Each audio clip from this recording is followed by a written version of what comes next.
如果你準備結婚或者啱啱升職，或者純粹想買一套西裝俾自己咧，咁你會發現咧，上網講嘅資訊咧，好似同現實有啲唔同。咁好多年前講咧，3000蚊咧，其實有一套好靚嘅西裝，但係嚟到2026年咧，就好似唔係咁。咁今日條影片咧就係講緊2026年香港訂西裝嘅價錢。咁我哋專注會講 Hong Kong Made to Measure 半訂製嘅市場。咁點解唔講 Bespoke 咧？因為 Bespoke 咧係另一樣嘢嚟嘅。咁嗰啲喺香港嚟講咧就會大概8000蚊起步啦。咁呢個我哋遲啲講。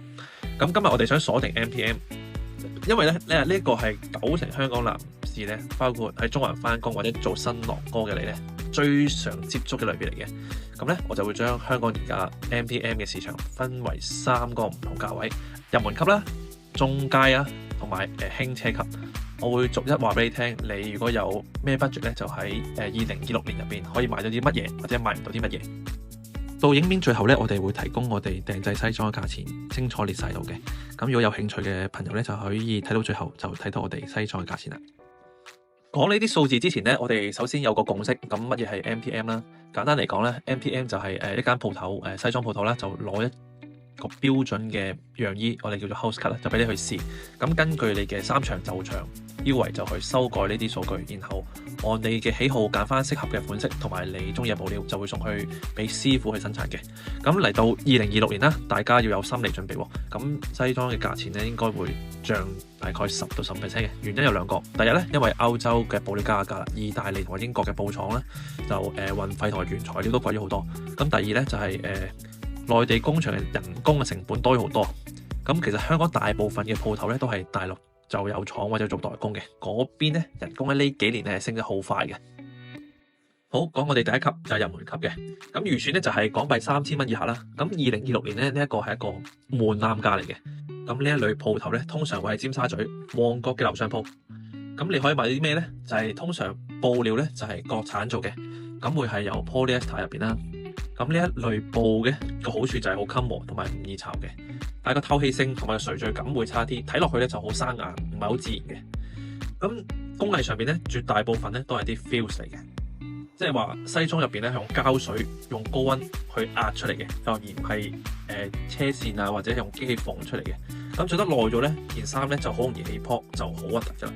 咁 fitting 嚟講咧，咁其實基本3長袖長褲長咧嗰啲就 OK， 但係如果你個身形入邊有啲特殊咧，就可能有啲高低膊啊嗰啲寒背咧，咁呢個價位嘅MPM 咧就未必幫到你。咁呢啲西裝係啱咩人買咧？咁如果你係啱啱 fresh grad 出嚟畢業見工啦，或者你做嗰啲兄弟團咧，其實呢個係好好性價比嘅選擇嚟嘅。但係如果有人同你講2026年咧2000蚊可以做到一套全羊毛嘅MPM 咧，你就要小心啲啦。咁呢一啲可能係成衣改俾你嘅，就唔係真正嘅 MPM 訂做嘅。好，到第二個級別啦，咁我哋叫做中階主力級啦。咁呢個預算範圍會係5000到8000蚊嘅。咁2026年咧標準配置應該係點樣咧？咁布料嚟講咧，其實你絕對有權要求意大利入門名牌嘅布廠嘅。咁最經典咧係 VBC Pamaniel 811嘅系列嚟嘅。咁呢一個係全球西裝界嘅 Big Mac Index 啦。咁佢係衡量價錢合唔合理嘅。咁如果2026年一套VBC 811嘅 MTM 訂製西裝超過9000蚊咧，咁就應該貴咗啲啦。咁如果喺6000到8000蚊左右咧，我就認為係合理嘅市價嚟嘅。咁工藝方面啦，咁一定會係半麻襯 half canvas 嘅工藝嚟嘅。咁意味住咧，咁套西裝咧心口前面咧就係有個馬毛撲縫埋嘅。咁嗰個西裝領咧會自然好多，同埋會挺身立體感好強嘅。咁千祈唔好喺呢個 budget 上面就買 fuse 啦，真係黏合襯。咁其實就真係好肉酸嘅。咁細節上面咧，咁基本會包埋有hand button 啦，即係牛角扣啦，同埋有個真嘅袖叉啦，係開到扭門嗰種嚟嘅。同埋褲頭嘅 side adjuster 咧，呢個價位咧會包埋嘅，就唔應該額外加錢嘅。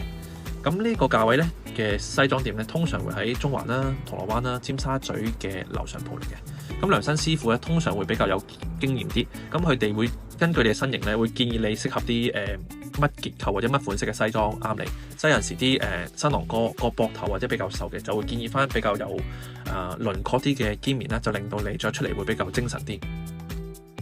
好，到第3個級別啦，就係輕車級別嘅。咁預算範圍咧就係港幣12000蚊到18000蚊左右嘅。咁有人就會話啦，咁過萬蚊，咁不如做 Bespoke 啦。咁呢一個係好嘅問題嚟嘅。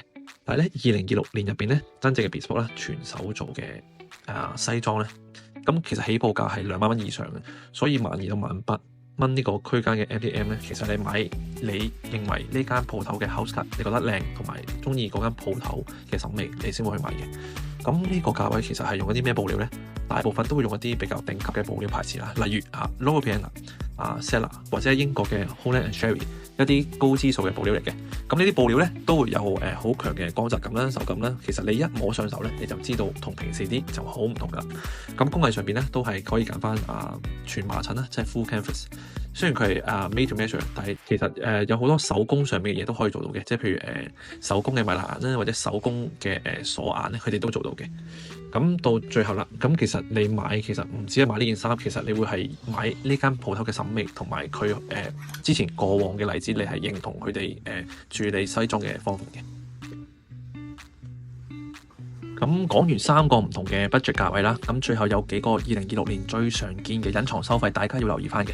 咁去訂西裝嘅時候，記得要問清楚咁如果升級咗 full canvas 咧，係大概要幾多錢啊？其實通常咧係800蚊以上嘅。咁另外咧就係加急費咧，通常製作made to measure 嘅製作週期咧會係4至6個星期嘅。咁如果你話要好急要嘅話，3個禮拜內起到貨咧，通常加15% 左右嘅加急費嘅。咁如果你嘅 size 比較大啲，咁個胸圍係超過45寸以上啦，其實係用嘅布咧係要比較多啲嘅。咁有啲鋪頭咧會收翻10% 嘅保險費啦。咁另外想額外加條褲或者再加件背心咧，即係3件頭咧，通常個價錢係西裝嘅總價30%左右嘅。咁嚟到2026年啦，咁如果你想喺香港做一套見得人、襟着、性價比高嘅made to measure 西裝咧，咁最好就準備5,000到8,000蚊港幣 budget。去揾一間有信義嘅鋪頭，咁加塊BBC 啦，或者意大利嘅 Rida 布料啦，做半麻襯 half canvas 咧，咁呢個係最穩陣嘅選擇嚟嘅。